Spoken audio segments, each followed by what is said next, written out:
મિત્રો, છેલ્લે આપણે બે અસમ કાર્બન ધરાવતા સંયોજનોની પ્રકાશ ક્રિયાશીલતા એમાં બે ભાગ પડે. એક, બંને અસમ કાર્બન પરમાણુ સરખા હોય ત્યારે, જે ગયા વખતે આપણે ડિસ્કસ કર્યું આની પહેલાંના લેક્ચરમાં, અને ત્યાર પછી હવે બે ભિન્ન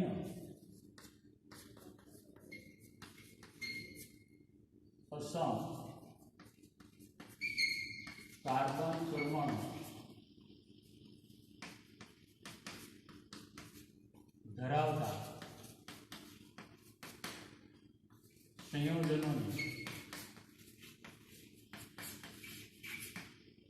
પ્રકાશ ક્રિયાશીલતા. તો બે સમાન અસમ હોય ત્યારે કુલ 4 પ્રકાશીય અસમ ઘટકો મળતા હતા, જે પૈકી 2 પ્રકાશ ક્રિયાશીલ હતા અને 2 જે છે એ પ્રકાશ ક્રિયા શૂન્ય હતા. તો હવે જ્યારે 2 અથવા તો બંને અસમ કાર્બન પરમાણુ એ જુદા જુદા એટલે કે ભિન્ન જો હોય, દાખલા તરીકે COOH CH3 OH OH H અને N, તો અસમ કાર્બન પરમાણુ 1 અને અસમ કાર્બન પરમાણુ 2 બંનેના અસમતાના કેન્દ્રો જે છે એ જુદા છે. જ્યારે પહેલામાં બંનેના અસમતાના કેન્દ્રો સરખા હતા, અને તો બંને અસમ કાર્બન પરમાણુ વડે જ્યારે બંને સરખા હતા ત્યારે ધ્રુવીભૂત પ્રકાશના તલનું જે કોણાવર્તન થતું હતું એ સરખું થતું હતું.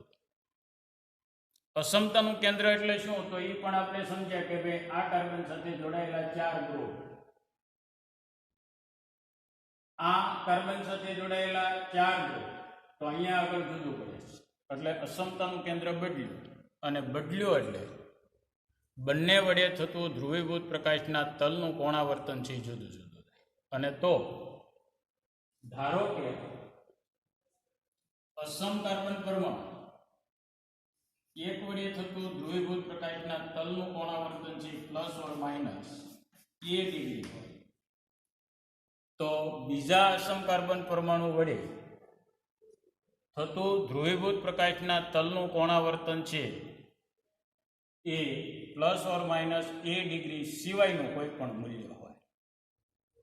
અને સિવાયનું કોઈ પણ મૂલ્ય જો હોય તો અહીંયા આગળ આપણે લખીએ કે C2 વડે થતું કોણાવર્તન છે ±b ડિગ્રી હોય, અને એની બરાબર જો તમે અહીંયા આગળ ધારો કે a બરાબર ±5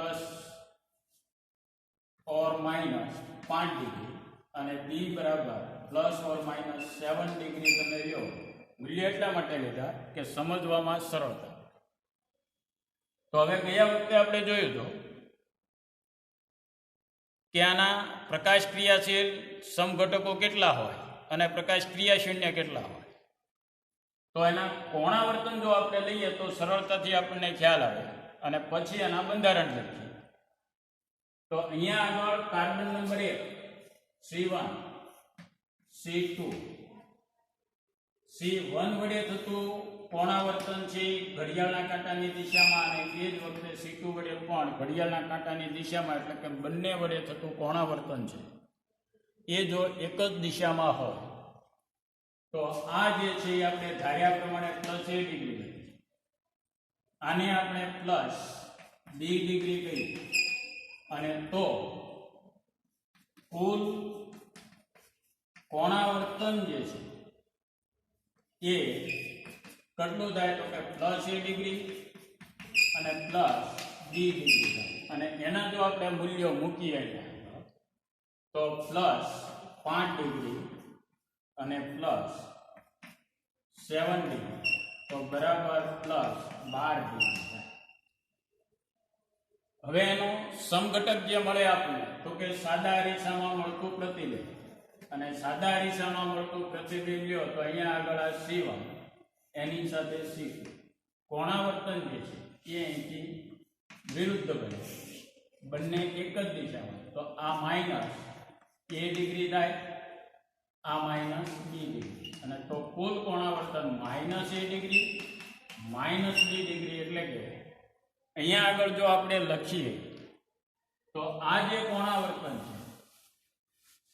છે એ કોણાવર્તન કેટલું મળે, તો અહીંયા આગળ મૂલ્ય આપણે જો મૂકીએ તો અહીંયા આગળ માઇનસ a ડિગ્રી એટલે minus 5 degree plus minus b degree એટલે માઇનસ 7 ડિગ્રી એટલે બરાબર માઇનસ 12 ડિગ્રી. એટલે કે આ જે મૂલ્ય મળે એટલું જ મૂલ્ય પણ એકબીજાથી કેવું હોય તો કે વિરુદ્ધ. એટલે બંને માંથી જેનું પ્લસ મળ્યું એ એક દક્ષિણ ભ્રમણીય રૂપ છે, જ્યારે માઇનસ મેળવ્યું એ કેવું છે તો કે વામ ભ્રમણીય. હવે પહેલામાં જ્યારે આપણે બંને અસમ કાર્બન પરમાણુ વડે ધ્રુવીભૂત પ્રકાશના તલનું કોણાવર્તન એક જ દિશામાં થાય એવું લીધું હતું, તો એવું નક્કી નથી હોતું કે ભાઈ જેટલા અસમ કાર્બન પરમાણુ હોય એ બધા જ એક જ દિશામાં કોણાવર્તન કરે. એમાંથી કોઈ જ્યારે જમણેરી કોણાવર્તન કરે ત્યારે અમુક એમાંથી ડાબેરી કોણાવર્તન, તો એવું આપણે અહીંયા આગળ લઈએ તો અહીંયા આગળ આ C1 ની સાથે C2 આના વડે થતું કોણાવર્તન છે ઘડિયાળના કાંટાની દિશામાં એટલે કે જમણેરી, અને તો અહીંયા આગળ પ્લસ a ડિગ્રી, અને એ વસ્તુ આના વડે થતું કોણાવર્તન છે એની કરતા વિરુદ્ધ એટલે કે ઘડિયાળના કાંટાની વિરુદ્ધ એટલે કે માઇનસ, અને તો કુલ કોણાવર્તન જે છે એ પ્લસ a ડિગ્રી અને માઇનસ b ડિગ્રી. અને તો એની અંદર આપણે જો મૂલ્ય મૂકીએ તો પ્લસ a ડિગ્રી એટલે 5 ડિગ્રી અને માઇનસ b ડિગ્રી એટલે 7 ડિગ્રી. તો માઇનસ કેટલું એવું 2 ડિગ્રી.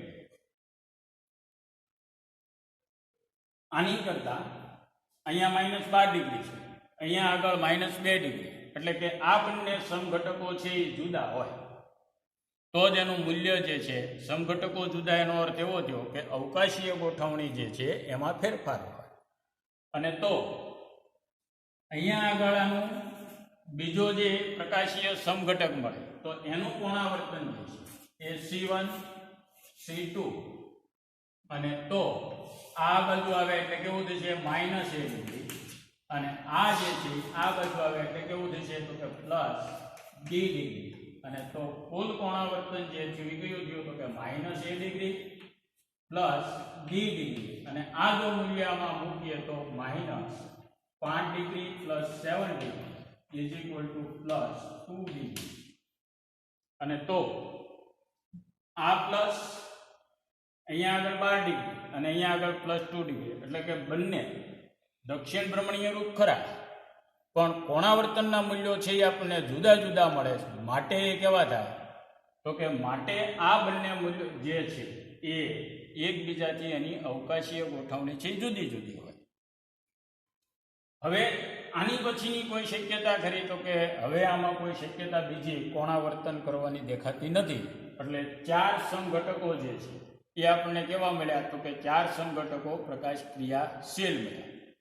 અને હવે બાકીના જે 2 છે એ કેવા મળશે તો કે એક આનું સમતુલ્ય મિશ્રણ, અને સમતુલ્ય મિશ્રણ એટલે કયો થયો તો કે પ્લસ a ડિગ્રી, અથવા તો મૂલ્ય તમે જો મૂકો તો plus a degree plus b degree minus a degree અને માઇનસ b ડિગ્રી, અને તો a b b અને તો હું થઈ ગયું 0.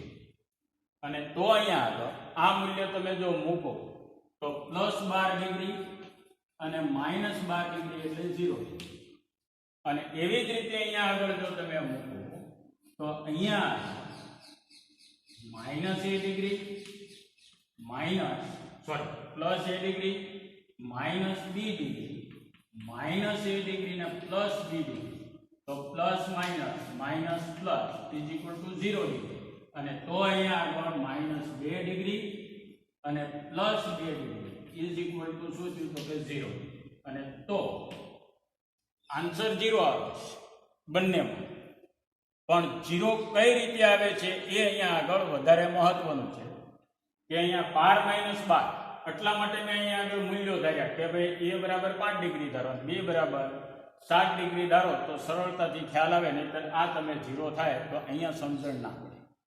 તો હવે અહીંયા 12 - 12 એટલે 0 થયું, 2 - 2 એટલે 0 થયું. માટે આ બંને 0 મળે છે મૂલ્ય.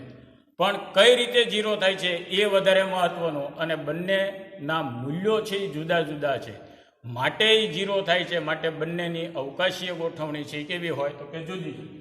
તો આ જે મળ્યું એ કયું મળ્યું તો કે રેસેનિક મિશ્રણ 1, રેસેનિક રૂપ આ 1. અને આ જે મળ્યું એને શું કહેવાય તો કે રેસેનિક રૂપ 2. આ જે સમઘટકો છે એને નામ આપવા હોય તો આ ડી રૂપ 1 અને આ ડી રૂપ કયું થશે 2. અને એવી જ રીતે આ એલ રૂપ 1 અને આ થશે એલ રૂપ કયું થાય છે 2. તો આવી રીતે જ્યારે કાર્બનિક સંયોજનની અંદર 2 અથવા 2 કરતા વધારે અસમ કાર્બન પરમાણુ આવેલા હોય ને બંને જુદા જુદા હોય તો એના કુલ 4 પ્રકાશીય સમઘટકો મળે. કુલ 6 પ્રકાશીય સમઘટકો મળે. 6 પૈકીના 4 છે એ પ્રકાશ ક્રિયાશીલ હોય અને બાકીના 2 જે છે એ પ્રકાશ ક્રિયા શૂન્ય હોય. પ્રકાશ ક્રિયાશીલ રૂપો જે 4 મળ્યા એમાંથી 2 દક્ષિણ ભ્રમણીય અને બાકીના 2 છે એ વામ ભ્રમણીય છે. બંને દક્ષિણ ભ્રમણીય રૂપ જે છે એ જુદા જુદા છે અને બંને વામ ભ્રમણીય રૂપ છે એ જુદા જુદા છે. તો એને કઈ રીતે ડિફાઇન કરી શકાય તો એના માટે 4 પ્રકાશ ક્રિયાશીલ રૂપો પૈકી 2 દક્ષિણ ભ્રમણીય રૂપ મળે છે અને 2 વામ ભ્રમણીય રૂપ. બંને વામ ભ્રમણીય રૂપ જે છે એના અવકાશીય સૂત્રો બંને દક્ષિણ ભ્રમણીય રૂપના સાદા અરીસામાં મળતા પ્રતિબિંબ હોય અને તેથી કરી બંને જે છે ડી અને ડી એ જુદા પડે. એલ અને એલ છે એ પણ જુદા પડે અને D1 અને L1 નું એક જે સમતુલ્ય મિશ્રણ છે એને આપણે રેસેમિક મિશ્રણ 1 કહીએ. કારણ કે ત્યાં આગળ ક્રિયાશીલતા જે છે પ્રકાશ ક્રિયાશીલતા એ આપણને કેટલી મળે 0 મળે. તો એક આ રૂપ અને બીજું રૂપ આ એટલે કે મિશ્રણ જે છે દક્ષિણ ભ્રમણીય રૂપ 2 અને વામ ભ્રમણીય રૂપ 2 નું સમતુલ્ય મિશ્રણ એટલે રેસેમિક મિશ્રણ 2 જેમાં 0 જે પ્રકાશ ક્રિયાશીલતા માટે જવાબદાર છે એ શું છે તો કે -2 અને +2 થી 0 થાય અને અહીંયા આગળ +12 અને -12 થી 0 થાય. એટલે બંનેનો આન્સર 0 છે. પણ કઈ રીતે 0 થયું તો કે અવકાશીય ગોઠવણી જુદી જુદી. એટલે રેસેમિક મિશ્રણ 1 અને રેસેમિક મિશ્રણ 2 જે છે એ બંને જુદા જુદા કહી શકાય. તો આવી રીતે કાર્બનિક સંયોજન 2 અથવા 2 કરતા વધારે જો જુદા જુદા એટલે કે ભિન્ન અસમ કાર્બન પરમાણુ હોય તો એના પ્રકાશીય રૂપો કેટલા મળે તો એના માટેની એક ફોર્મ્યુલા મળેલી છે કે પ્રકાશ ક્રિયાશીલ સમઘટકો બરાબર 2:n જેટલા હોય અને પ્રકાશ ક્રિયાશૂન્ય સમઘટકો જે છે એ 2:n-1 જેટલા હોય. કઈ રીતે? તો કે અહીંયા આગળ 2, જ્યાં n બરાબર અસમ કાર્બન પરમાણુની સંખ્યા, અને તો અહીંયા આગળ 2 નો વર્ગ કરો એટલે 4, અને 4 જે આપણે હમણાં લખ્યા હતા તો હમણાં દર્શાવું છું. અને અહીંયા આગળ 2 માઇનસ 1 એટલે કેટલા થશે? 2. તો કે બંને રેસાયણિક મિશ્રણ છે. અને તો હવે આનું રોટેશન આપણે દર્શાવી દીધું કઈ રીતે પરિભ્રમણ કરે, અને ત્યાર પછી એનું ઉદાહરણ છેલ્લે આપવાનું આવે તો ઉદાહરણની અંદર alpha beta dihydroxy butyric acid અપાય, અને આલ્ફા બીટા ડાયહાઇડ્રોક્સી બ્યુટેરિક એસિડમાં 2 ભિન્ન અસમ કાર્બન પરમાણુ જેના અવકાશીય સૂત્રો આ પ્રમાણે દર્શાવી શકાય. તો કે એક આ, જ્યારે બીજું જે છે એ કયું થશે? તો કે આનું સાદા અરીસામાં મળતું પ્રતિબિંબ COH, CC અને CH. OH આ બાજુ, અહીંયા OH આ બાજુ, અહીંયા H અને અહીંયા H. તો આ કયું છે? એકને તમે દક્ષિણ ભ્રમણીય, તો આ D અને આ કયું થયો? L. તો આને D1 રૂપ, આ L. શું કામ? તો કે બંનેમાં જ્યારે પહેલાની અંદર બંને સમાન હતા, જ્યારે બંને હાઇડ્રોક્સી સમૂહ આપણે એક દિશાએ મૂક્યા હતા તો એ મેસોરૂપ થયું. અહીંયા મેસોરૂપ મળતું નથી. શું કામ નથી મળતું? કે બંનેની અસમતાનું કેન્દ્ર સી કેવું છે? જુદું જુદું છે.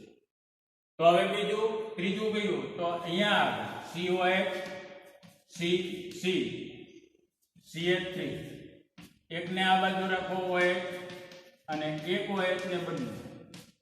તો અહીંયા સપોઝ માનો કે આ D2 રૂપ હોય, તો હવે કયું થશે? તો કે હવે જે સાદા અરીસામાં મળશે એ રૂપ કયું થયું? તો કે COH, CC, CH3, અહીંયા આગળ OH, અહીંયા H, અહીંયા OH અને અહીંયા આગળ H. તો આ રૂપ કયું થયું? L2. વામભ્રમણીય રૂપ 2. અહીંયા આગળ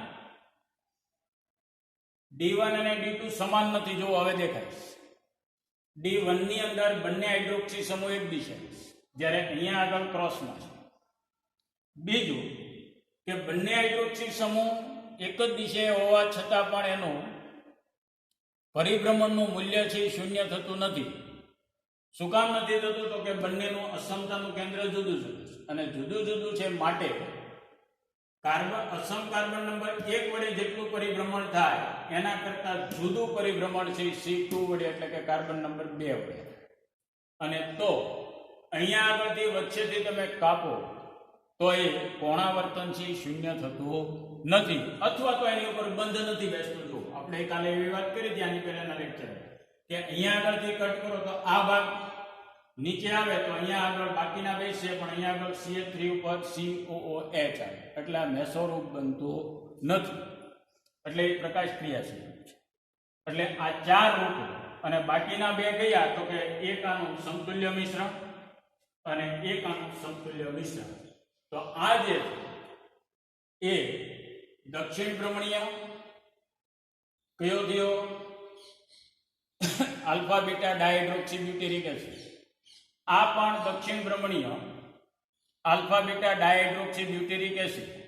પણ બંનેના જો તમે પરિભ્રમણ માપો તો બંનેના પરિભ્રમણ છે આપણને જુદા જુદા મૂલ્યો મળે. એવી જ રીતે વામભ્રમણીય alpha beta dihydroxy butyric acid અને વામભ્રમણીય alpha beta dihydroxy butyric acid, તો આમાં પણ બંનેના પરિભ્રમણ છે આપણને કેવા મળશે? તો કે જુદા જુદા. તો આ રીતે ઉદાહરણ છે આપણને આલ્ફા બીટા ડાયહાઇડ્રોક્સી બ્યુટેરિક એસિડનું મળ્યું. એટલે અહીંયા આગળથી તમે લખી શકો. સેકન્ડ, કે ઘણી વખત પરીક્ષામાં એવું પૂછે કે 2 ભિન્ન અસમ કાર્બન પરમાણુ ધરાવતા સંયોજનોની પ્રકાશ ક્રિયાશીલતા સમજાવો, તો કોઈ પણ ઉદાહરણ લખી શકાય. પણ ઘણી વખત પર્ટિક્યુલર કે આલ્ફા બીટા ડાયહાઇડ્રોક્સી બ્યુટેરિક એસિડની પ્રકાશ ક્રિયાશીલતા સમજાવો તો આપણે જે સમજાવી એ જ આખી સમજાવવાની છે. ધારી લેવાનું કે ભાઈ C1 વડે થતું કોણાવર્તન કેટલું હોય, C2 વડે ધ્રુવીભૂત પ્રકાશના તલનું કોણાવર્તન કેટલું થાય, અને તેથી કરી એના કોણાવર્તનના મૂલ્યો આપણે કુલ કોણાવર્તન છે મૂકીએ અને તો દક્ષિણ ભ્રમણીય રૂપ 1, દક્ષિણ ભ્રમણીય રૂપ 2, એવી જ રીતે વામ ભ્રમણીય રૂપ 1 અને વામ ભ્રમણીય રૂપ 2, અને બે જે પ્રકાશ ક્રિયા શૂન્ય સમઘટકો બને છે એ દક્ષિણ ભ્રમણીય રૂપ 1 અને વામ ભ્રમણીય રૂપ 1 નું સમતુલ્ય મિશ્રણ, અને બીજું જે છે એ દક્ષિણ ભ્રમણીય રૂપ 2 અને વામ ભ્રમણીય રૂપ 2 નું સમતુલ્ય મિશ્રણ, કે જેને રેસેમિક મિશ્રણ 1 અને રેસેમિક મિશ્રણ 2, એટલે કે કુલ જે સમઘટકોની સંખ્યા થઈ એ કેટલી મળી તો કે 6. જે પૈકીના 4 સમઘટકો છે એ પ્રકાશ ક્રિયાશીલ હોય અને બાકીના 2 જે છે એ પ્રકાશ ક્રિયા શૂન્ય હોય. 4 પ્રકાશ ક્રિયાશીલ સમઘટકો જે છે એમાંથી 2 દક્ષિણ ભ્રમણીય હોય અને 2 છે કેવા હોય તો કે વામ ભ્રમણીય. બંને વામ ભ્રમણીય રૂપો જે છે એ બંને દક્ષિણ ભ્રમણીય રૂપના સાદા અરીસામાં મળતા પ્રતિબિંબ હોય, જેના કોણાવર્તન છે એ આપણે દર્શાવ્યા કે ભાઈ આ રીતે એના કોણાવર્તનના મૂલ્યો છે એ જુદા જુદા મળે, અથવા તો એના વડે થતું ધ્રુવીભૂત પ્રકાશના તલનું કોણાવર્તન છે એ આપણને જુદું જુદું મળે. તો આ એક થયું. હવે અહીંયા આગળ કોઈ બદલી નાખે કે ભાઈ અહીંયા આગળ OH ની જગ્યાએ Cl મૂકી તો શું થશે, તો આલ્ફા બીટા ડાયફ્લોરો બ્યુટેરિક એસિડ. જવાબ આખે આખો એનો એ લખો. છેલ્લે એક ઉદાહરણ અને એના અવકાશીય સૂત્રો છે એમાં ફેરફાર થાય. જ્યાં OH છે ત્યાં આગળ શું મૂકવાનું, Cl. એની બદલે આલ્ફા ક્લોરો અથવા આલ્ફા બ્રોમો બીટા ક્લોરો આવું પૂછે તો પણ આપણને આવડવું જોઈએ. ત્યાં તો બધું એકનું એક, માત્ર છેલ્લે બંધારણ જે છે એ જ આપણે યાદ રાખવાના રહે, અને તો આની ઉપર આગળ જે કંઈ આપણે કરવાનું થાય એ બધા જ ઉદાહરણ તમે અથવા આલ્ફા બીટા ડાયબ્રોમો આમે પૂછો, અથવા alpha bromo beta hydroxy OH આમે પૂછો. એટલે કોઈ પણ રીતે આપણને પૂછે તો આપણને તરત જ ખ્યાલ આવવો જોઈએ કે આ જે કંઈ સવાલ અથવા તો એક્સપ્લેનેશન આપણે આપવાનું થાય છે એ શેમાંથી આપવાનું, તો કે 2 જુદા જુદા અસમ કાર્બન પરમાણુ ધરાવતા સંયોજનોની પ્રકાશ ક્રિયાશીલતા સમજાવવાની છે. આગળના બધા જ મુદ્દા કોઈ પણ ઉદાહરણની અંદર એક સરખાવે. છેલ્લે ફેર ક્યાં પડે તો કે છેલ્લે એના જ્યાં અવકાશીય સૂત્રો તમે લખો છો ત્યાં જ ફેર પડે, બાકી બધું જ એક જ સરખું તમારે ચલાવી જવાનું અથવા તો લખીને એનો આન્સર છે એ આપવાનો રહે. પણ છેલ્લા ઉદાહરણ જે પર્ટિક્યુલર તમને નામ પૂછે એનું બંધારણ છે એ તમને આવડવું જોઈએ. રેફરન્સ લેશો અથવા તો બુક ક્યાંથી મળે તો એમાં માત્ર alpha beta dihydroxy butyric acid. પરીક્ષકે આ ફેરવી નાખ્યું કે alpha bromo beta hydroxy butyric એસિડની, એટલે આપણે માથું ખંજવાળતા થઈએ. તો આવું ન બને એટલા માટે આ દરેકના જુદા જુદા વ્યૂથી જવાબ એકનો એક જ હોય, સવાલ ફરે. તો એ ક્યારે આપણને આવડે તો કે આવી ઘણી બધી આપણે પ્રેક્ટિસ કરેલી હોય તો એના જવાબ જે છે એ સરળતાથી આપણે લખી શકીએ. એટલે અહીંયા આગળ 2 અસમ કાર્બન પરમાણુ ધરાવતા સંયોજનોની પ્રકાશ ક્રિયાશીલતા છે પૂરી થાય. અને હવે આગળના જે ટોપિક છે એમાં 2 કરતાં વધારે એ કઈ રીતે, તો એના માટે આપણી પાસે જે હમણાં ફોર્મ્યુલા લખી હતી એ પ્રમાણે એ આવતા લેક્ચરની અંદર વધારે આપણે ડીપની અંદર કરશું. અત્યારે એટલું અહીંયા આગળ સ્ટોપ કરીએ. એટલે 2 ભિન્ન અસમ કાર્બન પરમાણુ ધરાવતા સંયોજનોની પ્રકાશ ક્રિયાશીલતા અને 2 સમાનવાળાની આગલા લેક્ચરમાં ગઈ. એટલે 2 અસમ કાર્બન પરમાણુ ધરાવતા સંયોજનોની પ્રકાશ ક્રિયાશીલતા છે પૂરી થાય અને 2 કરતાં વધારેની જે છે એ આવતા લેક્ચરની અંદર અથવા આની પછીનું જે લેક્ચર આવે એમાં આપણે શરૂઆત કરશું. Thank you.